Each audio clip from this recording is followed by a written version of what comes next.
सिर्फ 30 सेकंड के अंदर हम घी बनाने वाले हैं। आज घी निकलेगा फटाफट, कोई भी बहाना नहीं चलेगा। घी निकालने के लिए मशीन नहीं है या बिजली नहीं आ रही है, कोई भी बहाना नहीं चलेगा, घी फटाफट से बन जाएगा। इस घी को बनाने में ना ही टाइम लगेगा ना ही खर्चा पड़ेगा। और मैंने बहुत सारी वीडियो डाल रखी है, इन सब में अलग अलग तरीके हैं और उनसे भी अलग तरीका आज का है। तो चलिए मैं कैसे बनाती हूँ आपको दिखाती हूँ। यहाँ पर मैंने 4-5 दिन की मलाई को इकट्ठा कर लिया है और मलाई को मैंने यहाँ पर फ्रीजर में इकट्ठा किया था और फ्रीजर में से निकाल कर मैंने बाहर रख दिया है, रूम टेम्परेचर पर आने दिया है। फ्रीजर में से निकाल के मलाई को 1 घंटे के लिए बाहर ऐसे ही छोड़ देना है ताकि रूम टेम्परेचर पर अच्छे से आ जाए और घी आसानी से निकल के आए। तो यहाँ पर रूम टेम्परेचर पर ये मलाई आ चुकी है। अब इसमें से हम घी निकालेंगे और घी निकालने के लिए मैं यहाँ पर डिब्बे का यूज कर रही हूँ। आपके पास इस तरीके का डिब्बा ना हो तो आप कोई भी किचन का डिब्बा ले सकते हैं और ज्यादा मलाई इकट्ठी हो तो आप मेरी तरीके से बड़ा डिब्बा भी ले सकते हैं। यहाँ पर मैंने बड़ा डिब्बा ले रखा है मलाई के लिए। अगर आपके पास इस तरीके का डिब्बा ना हो तो बाजार से लाकर रख लीजिएगा घी निकालने के लिए। अब इस सारी मलाई को हम इस डिब्बे में डाल देंगे। गैस में बहुत अच्छे तरीके लाई हूँ घी निकालने के। आप मेरी सारी वीडियो को देख सकते हैं। अपने इस चैनल पर मैंने बहुत ही अच्छे तरीके बताए घी निकालने के, आप उनको भी देख कर निकाल सकते हैं। अगर इस तरीके से ना निकालें तो दूसरे तरीके से भी मैंने डाल रखी है और बहुत ही फटाफट से बनाने वाली तरीके हैं। और ना ही आपको दही जमा के घी निकालने की जरूरत पड़ेगी। वैसे तो मैं दही जमा कर घी निकालती हूँ, लेकिन कुछ लोग मलाई से घी निकालना पसंद करते हैं, तो मैं आज मलाई से ही घी निकाल रही हूँ और बहुत ही आसान तरीके से निकाल रही हूँ। और यहाँ पर मुझे हाथ से घी निकालने की भी जरूरत नहीं पड़ेगी और मैं यहाँ पर हाथ भी नहीं लगाऊंगी, देखना। और इस डिब्बे में बहुत ही आसानी से घी निकल के आएगा, आपको दिखाऊंगी। और यहाँ पर मैंने सारी मलाई को डाल लिया है और अब इसका ढक्कन लगा देंगे और ढक्कन लगाने के बाद अब इस डिब्बे को हम जोर जोर से हिलाएंगे। और यहाँ पर इस डिब्बे को हमें ज्यादा देर तक बिल्कुल भी हिलाना नहीं पड़ेगा, थोड़ी देर हिलाएंगे। थोड़ी देर हिलाने के बाद ही घी निकलना शुरू हो जाएगा। तो यहाँ पर देखिए मैंने 10 सेकंड ही हिलाया है और 10 सेकंड के अंदर घी निकल के आ गया है। लेकिन अभी इसमें हम बर्फ डालेंगे ताकि घी अच्छे से इकट्ठा हो जाए और आसानी से अलग हो जाएगा। और इस डिब्बे में मैंने बर्फ के टुकड़े भी डाल दिए हैं। बर्फ डालने के बाद अब ढक्कन लगाकर दोबारा से हिलाऊंगी और ज्यादा देर तक भी डिब्बा नहीं हिलाना पड़ता है, सिर्फ 10 सेकंड ही हिलाऊंगी और 10 सेकंड में घी निकल के आ जाएगा। तो देखिए मैंने यहाँ पर 10 सेकंड ही हिलाया है, 10 सेकंड में घी निकल के आ गया है। और अब इस घी को हम निकाल लेंगे। तो यहाँ पर देखिए मैं हाथ बिल्कुल भी नहीं लगा रही हूँ, पलटी से ही घी निकाल लूंगी। तो यहाँ पर घी निकालने से पहले बर्फ के टुकड़े बचे हैं मेरे, तो इन बर्फ के टुकड़ों को मैं बाहर निकाल के रख दूंगी। अब इनका कोई काम नहीं है इसमें। और बर्फ के टुकड़े निकालने के बाद अब इस घी को मैं एक बाउल में निकाल लूंगी। तो यहाँ पर मैंने एक बाउल ले लिया है। अब इस घी को इस बाउल में निकाल दूंगी। और घी का सारा दूध है, जो छाछ है, कुछ भी मानो ये दूध ही है, वैसे छाछ तो नहीं है क्योंकि इस मलाई की हमने दही नहीं बनाई है और फ्रीजर की निकली हुई मलाई है, इसलिए ये दूध है। 2-3 दिन में कोई मलाई खराब नहीं होती अगर हम फ्रीजर में रखते हैं। तो आप फ्रीजर में ही इकट्ठा कीजिएगा, जिससे मलाई बिल्कुल भी खराब नहीं होती है। और जो भी ये दूध निकलता है, इस दूध को हम यूज में ले लेते हैं। अगर ज्यादा दिन की मलाई होती है और फ्रीजर में हम नहीं रखते हैं तो इस दूध को हम ज्यादा यूज में नहीं ले पाते। ये दूध हमारा बहुत ही अच्छा यूज में आएगा। और वो किस तरीके से आएगा मैं आपको बताऊंगी। पहले तो इस घी में से हम सारा दूध निकाल लेंगे निचोड़ के। तो मैंने यहाँ पर बाउल में से भी निचोड़ के निकाल दिया है। और जो हमारा दूध है इसमें, अब इस दूध को हम दूसरे बाउल में निकाल लेंगे। इस दूध को अभी के लिए हम साइड में रखेंगे। अब इस घी को हम जो भगोनी में हम घी गर्म करते हैं उसी भगोनी में डाल देंगे। तो इस भगोनी में यहाँ पर पहले से घी रखा है, जो मैं छाछ वाला घी चलाती हूँ, दही वाला, वो घी मेरा इस भगोनी में इकट्ठा हो रहा है। इसी घी में इस घी को गर्म करने के लिए रख दूंगी। जितना मेरा इस भगोनी घी आया है उतना मैंने घी इसमें डाल दिया है। बाकी जो मेरा घी बच गया है उसको मैं दोबारा गर्म करूंगी। जितना मेरा इस भगोनी में आया है उतना मैंने डाल दिया है। इस घी को अब मैं साइड में कर दूंगी। जो भगोनी वाला घी है उसे मैं ले लूंगी। इसी भगोनी में मैं सारा प्रोसेस बताऊंगी। बहुत ही अच्छा प्रोसेस है। अभी वीडियो कट बिल्कुल भी मत कीजिएगा। अभी मैं बताऊंगी दूसरा तरीका घी निकालने का। तो यहाँ पर मैंने लिया है गर्म पानी और गर्म पानी से इस डिब्बे को धो दूंगी, जिससे क्या होगा, जो भी हमारा घी इस डिब्बे में चिपक के रह गया है वो सारा निकल के आ जाएगा। तो यहाँ पर गर्म पानी डाल दिया है और ढक्कन लगाकर इसको भी हिलाऊंगी। चारों तरफ से घी निकाल लूंगी। चारों तरफ से इस पानी की वजह से घी निकल के आ जाएगा। तो देखिए चारों तरफ घुमाने के बाद डिब्बा बिल्कुल साफ हो गया है ना, और घी हमारा पानी में बह के आ गया है। और इस पानी को इसी भगोनी में डालूंगी, घी वाली में। और यहाँ डिब्बे को मैं साफ कर लूंगी साबुन से। और डिब्बे डिब्बे को मैंने देखिए साबुन से साफ कर लिया है। अब इस डिब्बे का कोई काम नहीं है, अलग कर दूंगी। और घी की भगोनी को हम लेंगे और गैस ऑन करके मैंने घी रख दिया है गर्म होने के लिए। तो यहाँ पर मैं घी को मेल्ट कर लूंगी, गर्म कर लूंगी, यानी ज्यादा देर तक हमने ये उबालना नहीं है। घी मेल्ट हो जाएगा तब मैं आपको दूसरा प्रोसेस बताऊंगी। तो यहाँ पर मेरा घी बिल्कुल मेल्ट हो गया है, बिल्कुल ही घी बचा नहीं है, इसमें सारा घुल गया है। और अब मैं क्या करूंगी, जो हमारे पार्टिकल है आपको दिख रहे होंगे जैसे पनीर जैसे, इसको हम निकालेंगे। तो यहाँ पर मैंने दूसरी भगोनी ली है और दूसरी भगोनी के ऊपर मैंने छन्नी को रख दिया है, बड़ी वाली छन्नी है। इस छन्नी में हम सारे पार्टिकलों को निकाल देंगे, यानी पनीर है जो हमारा, इसको हम निकाल देंगे। और इसको हम किस तरीके से यूज में लेंगे आपको मैं बताऊंगी। और इसमें कुछ भी नहीं आपको फेंकना है, सारा इस्तेमाल करना है। तो यहाँ छानने के बाद देखिए कितना सारा निकला है। और ये निकालना आपको बहुत ही जरूरी है, जिससे घी बनने में ज्यादा टाइम नहीं लगेगा अगर आप इस तरीके से निकाल लेंगे तो, और वेस्टेज भी नहीं जाएगा। और सारा घी हमने अच्छे से निचोड़ लिया है इसमें से। और अब इसको हम साइड में कर देंगे। जो हमारी घी की भगोनी है उसको हम अभी के लिए साफ कर लेंगे। आप साफ करके ही दोबारा घी इसमें डालिएगा, जिससे भगोनी भी आपकी जलेगी नहीं, बिल्कुल साफ निकलेगी। तो यहाँ पर मैंने भगोनी को साफ कर लिया है। साफ करने के बाद दोबारा से इस घी को इसी में डाल दूंगी। तो मैंने भगोनी में से उसी भगोनी में घी डाल दिया है जो मैं बनाऊंगी। अब लूंगी मैं एक गिलास पानी का भरा हुआ गिलास लूंगी। यहाँ पर नॉर्मल पानी लिया है, ना मैंने ठंडा लिया है ना गर्म लिया है। और ना ही आपको बर्फ डालने की जरूरत नहीं है कि गिलास में बर्फ डालें तब इसमें रखें। तो यहाँ पर मैंने पानी का ही सिंपल गिलास भर लिया है। और इस गिलास को हम बीचों बीच नहीं रखेंगे, साइड में रखेंगे। और बीचों बीच बिल्कुल भी नहीं रखना है, आपको साइड में ही रखना है।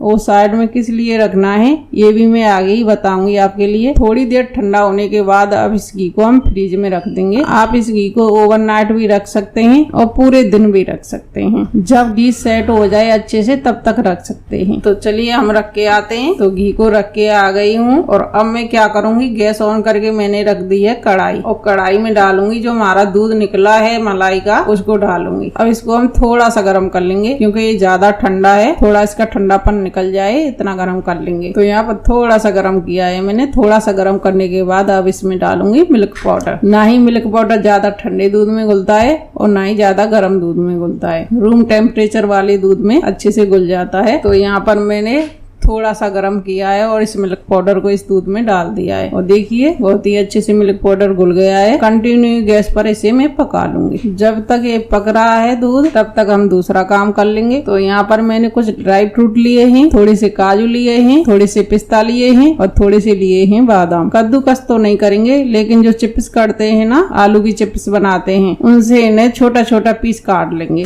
बहुत पतला पतला। तो यहाँ पर देखिए मैंने पिस्ता, बादाम और काजू सबको मैंने छोटा छोटा बारीक काट लिया है, यानी चिप्स कर लिया है। अब इसको हम साइड में रख देंगे। और यहाँ पर मैंने लिया है मिठाई का डिब्बे का ऊपर का टॉप होता है ना, वो वाला। और आपके घर में कोई भी मिठाई का डिब्बा हो तो इस तरीके का टॉप ऊपर का ले सकते हैं। जब भी मेरे घर कोई मिठाई का डिब्बा आता है तो मैं ऊपर का टॉप रख लेती हूँ और इस तरीके से यूज में ले लेती हूँ। तो यहाँ पर मैंने बटर पेपर लिया है और बटर पेपर को मैं इस तले में बिछा दूंगी। बटर पेपर को मैं घी से ग्रीस कर लूंगी। अब इसमें डालूंगी ड्राई फ्रूट जो मैंने बारीक काट के रख लिए हैं, इन सबको अच्छे से तले में बिछा दूंगी। ये आपको पहले काम करके रख लेना है जो मैं करके रख रही हूँ। तो मैंने सारे ड्राई फ्रूट इस तले में बिछा दिए हैं और ये मेरा बिल्कुल रेडी है। अब इसको मैं साइड में कर दूंगी। अब जो हमारा दूध रखा है गैस पर उसको देख लेते हैं। तो यहाँ पर काफी गाढ़ा हो गया है। अब मैं क्या करूंगी, जो घी में से छानने के बाद पनीर निकला है, जो पार्टिकल निकले हैं, अब पनीर मान लीजिए, और जो फटके नहीं निकला है, जो घी में हम गरम करते हैं कोई भी चीज, जो पार्टिकल बन जाते हैं पनीर की तरह। और जो फटके नहीं निकला है कि दूध खराब हो गया है, जो फट गया है, घी में अक्सर इस तरीके के पार्टिकल बन ही जाते हैं घी की वजह से, पनीर जैसे। तो ये हमारे दूध के पार्टिकल हैं। अब क्या करूंगी, अब इस गर्म दूध में इनको डाल दूंगी ताकि बहुत ही अच्छा टेक्सचर आएगा दानेदार। और इन सबको अच्छे से मैश करते हुए दूध में अच्छे से मिला लूंगी। तो यहाँ पर मैंने अच्छे से पनीर मिला लिया है,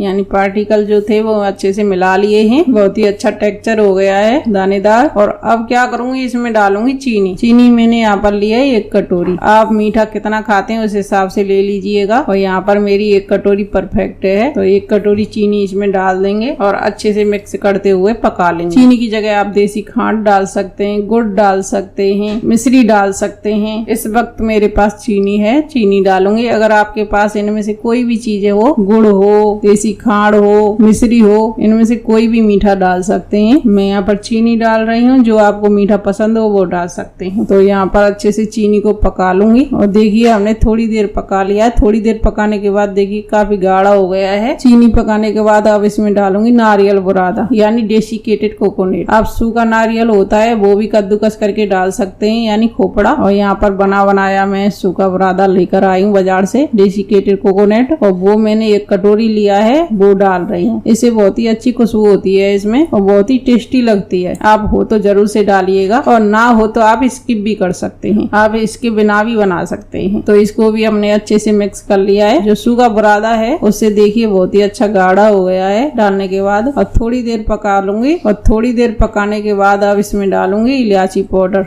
जो मैंने कूट लिया है। इससे बहुत ही अच्छी खुशबू होती है इलायची पाउडर से, जरूर डालिएगा। और अच्छे से पका लिया है, देखिए कढ़ाई भी छोड़ दी है और ये हमारा जमने के लिए बिल्कुल तैयार है। जो हमने मिठाई मोल्ड तैयार किया है उसमें इसको डाल देंगे।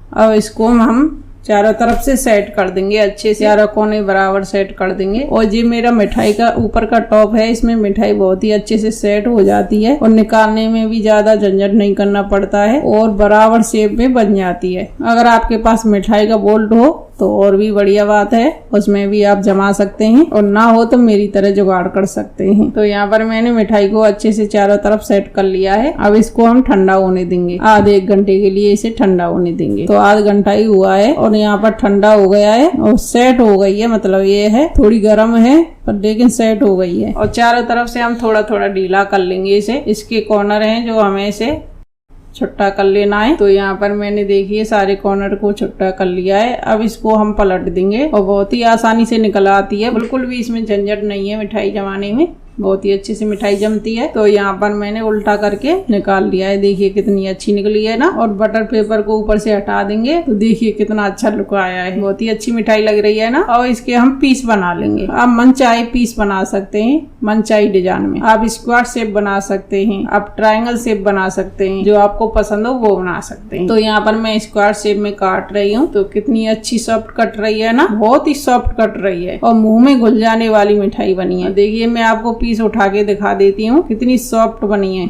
मैश करने से कितनी अच्छे से मैश हो रही है, बिल्कुल दानेदार बनी है, मुंह में घुल जाने वाली बनी है। अगर आप इसको किसी के लिए सर्व करते हैं, इसे खाकर कोई बताने वाला नहीं है कि आपने इसको घी से निकले हुए दूध से बनाया है ना। अच्छी चीज, कोई भी चीज वेस्टेज नहीं जाती है और घी भी बहुत अच्छे से बनता है। तो चलिए इस मिठाई को हम साइड में कर देते हैं और घी को हम देख लेते हैं। यहाँ घी को मैं तुरंत नहीं दिखा रही हूँ, यहाँ पर घी को मैंने पूरा दिन अच्छे से सेट होने दिया है और यहाँ पर मैं शाम को दिखा रही हूँ घी को। तो यहाँ पर घी अच्छे से सेट हो गया है, मैं हाथ लगाकर दिखा देती हूँ। देखिए कितनी अच्छे से सेट हो गया है और भगोनी ज्यादा फुल भर रही है घी से। और हाथ से इस गिलास को निकालेंगे तो अच्छे से नहीं निकलेगा, तो इसके लिए मैं प्लास लूंगी, प्लास से खींच के निकाल और गिलास को थोड़ा सा घुमाऊंगी इधर उधर और प्लास से खींच के निकाल लूंगी। तो यहाँ पर मैंने गिलास को निकाल लिया है, बहुत ही अच्छे से निकल के आया है। अब जो भी हमारा दूध नीचे बैठ के रह गया है और देखिए कितना बड़ा होल हो गया है ना। अब इस होल से हम सारा दूध निकाल देंगे, इसका जो भी बच गया है हमारा इसमें। तो यहाँ पर बाउल ले लिया है और जो भी हमारा इसमें पानी है, दूध है, छाछ है, जो भी मानो आप, उसको हम इसमें निकाल देंगे। और देखिए कितनी अच्छे से निकल के आ गया है ना। और जो हमारा गिलास का पानी है जो इसमें से निकाला है, ठंडा है बिल्कुल, और इसी पानी को हम इसमें दोबारा से डालेंगे और थोड़ा सा हम घुमाएंगे इधर उधर गोल गोल। और थोड़ा सा घुमाने के बाद जो भी हमारे पार्टिकल बचे हैं, जो भी हमारा इसमें दूध बच गया है, इस पानी में घुल के निकल के आ जाएगा। तो देखिए हमने घी अच्छे से धो लिया है भीतर से, इसको हम निकाल देंगे इसी बाउल में। तो यहाँ पर घी बिल्कुल साफ हो गया है ना। और साइड में हमने गिलास इसलिए रखा था ताकि ये पानी है वो अच्छे से निकल के आ जाए घी का। अगर हम बीचों बीच रखते तो पानी पूरा नहीं निकल पाता, अटकता, घी की दीवार बन जाती, उससे ये निकल के नहीं आता, पानी इधर उधर घूमता रहता है इसमें। अगर हम साइड में गिलास रखते हैं तो बहुत ही आसानी से पानी निकल के आता है, साइड में हो जाता है होल। साइड में होल होने की वजह से ये अच्छे से निकल के आता है, इसलिए हमने ये बीच में गिलास नहीं रखा था, साइड में रखा था। इस बात का आप विशेष ध्यान रखना है, आपको साइड में ही गिलास रखना है। तो यहाँ पर घी बिल्कुल साफ हो गया है, इसमें कोई भी पार्टिकल नहीं बचा है और घी बनने में अब बिल्कुल भी ज्यादा टाइम नहीं लगेगा। तो यहाँ पर गैस ऑन करके मैंने दोबारा से इस भगोनी को रख दिया है। अब इसको हम थोड़ी देर के लिए गरम कर लेंगे, थोड़ी देर गरम करेंगे। थोड़ी देर गरम करने के बाद ही घी बन जाएगा। अगर हम घी बनाने में डायरेक्ट मलाई को गरम करते तब तो घी हमारा 1 घंटा आराम से ले लेता, घी बनता ही नहीं। इसमें खुदर पुदर होती रहती है बहुत देर तक, इसमें घी निकल के बाहर नहीं आता है। बहुत देर तक हमें ये गर्म करना पड़ता है, 1 घंटे तक लगे रहो तब जाकर घी निकल के आता है। और जो भी हमारा इसमें मटेरियल होता है उसमें भी घी हमारा रह जाता है, इस वजह से हमारा घी भी ज्यादा निकल के नहीं आता है। और इस तरीके से बनाते हैं तो घी भी ज्यादा निकलता है और घी के सारे पोषक तत्व रहते हैं इसमें। अगर हम ज्यादा देर तक घी को गर्म करते हैं तो वो ज्यादा ओवर हीट हो जाता है और उसके जो पोषक तत्व होते हैं घी के वो सारे निकल जाते हैं और घी खाने के कुछ भी फायदे नहीं मिलते हैं अगर उस तरीके से बनाते हैं। और अगर इस तरीके से बनाते हैं तो सारे फायदे मिलते हैं। घी बिल्कुल भी ओवर हीट नहीं होता है और फटाफट से बन जाता है और घी भी ज्यादा निकलता है क्वांटिटी में। अगर आप इस प्रोसेस से एक बार बनाएंगे तो आपकी समझ में आ जाएगा कि घी कितने अच्छे से निकल के आता है और घी भी ज्यादा निकलता है और खाने में बहुत ज्यादा टेस्टी लगता है। अगर हम मलाई को डायरेक्ट गर्म करके बनाते हैं तो बाद में घी में मलाई की खुशबू रह जाती है। देखिए थोड़ी देर ही गर्म किया है और घी बन गया है, आप देख सकते हैं। और इस तरीके से बनाएंगे तो तले में ज्यादा जला हुआ नहीं बचेगा, भगोनी नहीं जलेगी, ज्यादा मेहनत नहीं करनी पड़ेगी आपको भगोनी साफ करने में और इससे फटाफट से भगोनी भी साफ हो जाती है। आप तले में देख सकते हैं ज्यादा हमारा कुछ बचा नहीं है इसमें जला हुआ और यहाँ पर कुछ भी वेस्टेज नहीं गया है हमारा। हम बाजार से दूध लाते हैं, कितना महंगा दूध आता है, उस महंगे दूध को हम ऐसे ही वेस्ट कर देते हैं जो हमें फेंकना पड़ता है। अगर इस तरीके से बनाएंगे तो कुछ भी आपको फेंकना नहीं पड़ेगा, सारा यूज में आ जाएगा और गैस भी खर्च नहीं होगी, टाइम भी ज्यादा नहीं लगेगा और बहुत ही अच्छे से घी बन जाएगा आपका। अगर आपने एक बार भी इस तरीके से घी बना लिया ना, आप सारे तरीके भूल जाओगे और इसी तरीके से घी निकालना पसंद करोगे। वैसे तो मैंने अपने चैनल पर सारे तरीके अलग अलग डाल रखे हैं, जो भी तरीका आपको पसंद हो उस तरीके से निकाल सकते हैं। सारे तरीके मेरे बिल्कुल परफेक्ट हैं, ना टाइम ज्यादा लगता है, ना कोई वेस्टेज आता है और ना ही गैस खर्च होती है। कोई भी तरीका आप आजमा सकते हैं घी निकालने का, बहुत ही अच्छे तरीके हैं सब। यहाँ पर मैं घी को छान लूंगी, तो यहाँ पर मैंने घी को छान लिया है और देखिए कितना सारा घी निकला है मेरा, बिल्कुल भी घी वेस्ट नहीं होता है इसमें। बहुत ही अच्छा तरीका है ये घी निकालने का। आप इतना महंगा दूध लेते हैं, उस महंगे दूध को आप वेस्ट मत कीजिएगा, इस तरीके से बनाइएगा। आपको घी निकालने का यह तरीका अच्छा लगा हो तो आप शेयर जरूर कीजिएगा, जिससे और भी इस वीडियो का फायदा उठा सकें, वो भी अच्छे से घी निकाल सके। वीडियो अच्छी लगी हो तो वीडियो को लाइक जरूर कर देना और सब्सक्राइब करना बिल्कुल भी मत भूलिएगा। अगर आप पहले से ही सब्सक्राइबर हैं तो बेल आइकन घंटी दबा देना, जिससे आपको हमारे वीडियो की नोटिफिकेशन मिल जाएगी और आप हमारी वीडियो देख पाएंगे। तो मिलते हैं किसी नेक्स्ट वीडियो में, तब तक के लिए बाय बाय।